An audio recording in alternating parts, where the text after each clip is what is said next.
Si os parece, vamos a conocer la historia de un personaje absolutamente enigmático. Visitó España hace unos 30 años, exactamente en diciembre del 75. Reconoce que cuando el equipo de Cuarto Milenio pudo ver estas imágenes del programa mítico Directísimo de la 1, pues nos quedamos sorprendidísimos, nos quedamos helados. Había una expectación tremenda en torno a esta figura un poco extraña de un hombre de pelo enlacado, mirada penetrante, que decía que era la reencarnación ni más ni menos que del conde Saint-Germain, una especie de ser inmortal. Y después, además, añadía que era capaz de eso, del gran sueño alquímico, transformar metales como el plomo en oro. En 1975, la opinión pública española quedó conmocionada ante uno de estos autotitulados alquimistas. Se trataba ni más ni menos que de alguien que afirmaba ser el conde de Saint-Germain, un individuo que triunfó en las cortes europeas del siglo XVIII, derrochando una fortuna que nadie sabía de dónde procedía y mostrando todo un rosario de misteriosos poderes que incluían el hipnotismo y la curación de las más diversas dolencias mediante las pócimas que fabricaba en su laboratorio. Saint-Germain, que afirmaba ser inmortal, desapareció tan misteriosamente como había vivido. En diciembre de aquel año, José María Íñigo, en el programa Directísimo, tuvo como invitado a Richard Chanfray, un ciudadano francés que había adoptado la personalidad del alquimista del siglo XVIII.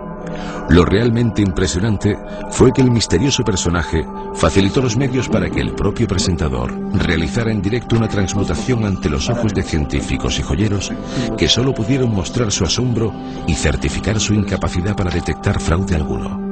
Aquello, efectivamente, era oro, cuando tan solo segundos antes se trataba de humilde plomo.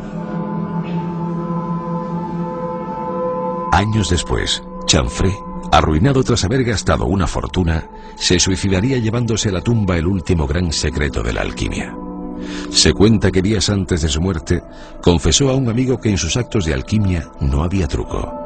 La piedra filosofal le fue confiada por un desconocido que le pidió que mostrara al mundo la verdad de la transmutación.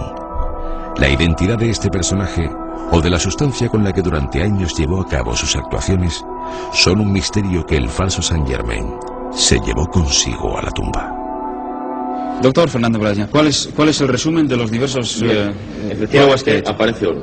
Ahí lo teníamos, José María. Tú bregando con este misterioso personaje que realmente lo hizo delante de expertos. La que montaste fue increíble. ¿Cuánta gente había allí? Porque hemos podido solo acceder a cierta parte de la información, pero había decenas de especialistas observando aquel proceso alquímico. En principio había todo el público que estaba en el plató, pero yo había invitado para que fueran testigos de lo que iba a pasar a varios químicos, varios joyeros y a un ilusionista, a Juan Tamariz, para que viera que ahí no había ni trampa ni cartón desde el punto de vista del ilusionismo en lo que iba a suceder. Pero esta es la segunda parte, porque la primera tuvo lugar en París, tiempo antes.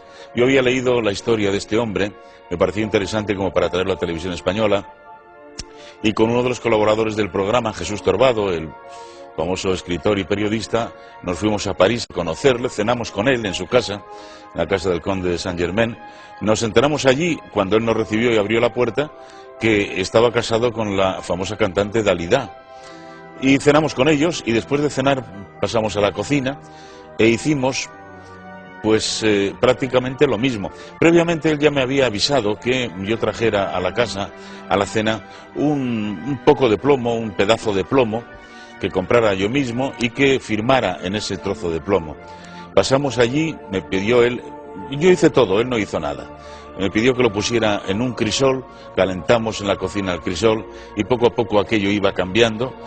Se hizo más pequeño el trozo de plomo, la verdad es esa, y después aquello fue cambiando de color, cambiando de color, cambiando de color, y aquello aparentemente era oro. Cuando yo le pregunté cuál es la razón por la que se ha hecho más pequeño, me dijo que estaba relacionado con el peso atómico del plomo y del oro, y que en fin, una historia de esas. Bueno, me dijo, coge lo que ha salido de ahí, que parece oro, y llévalo a algún joyero de París y que te diga qué es lo que es. Casualmente yo tenía un primo de mi mujer en París que era joyero, se lo llevé y nada más enseñarlo, dijo, eso es oro. Digo, no obstante, haz lo que haya que hacer, analízalo a ver si es oro. Y digo, hago lo que quieras, pero eso es oro, y efectivamente hizo las pruebas y aquello era oro. Pasamos al estudio 1 de Prado del Rey, en directo lo hicimos con esos testigos de excepción, hicimos prácticamente lo mismo y aquello era oro. ¿Qué dijeron los químicos? Que era imposible que Hubo fuera... un gran revuelo, hay que reconocerlo. entre unos y otros se decían, esto es imposible, pero es oro. Es decir, esto es imposible, pero ha pasado. Y los joyeros igual. Es más, hubo 2 joyeros que lo vieron, comprobaron y se marcharon cabreados porque dijeron, esto es imposible. Y se fueron, sin más. Pero allí pasó.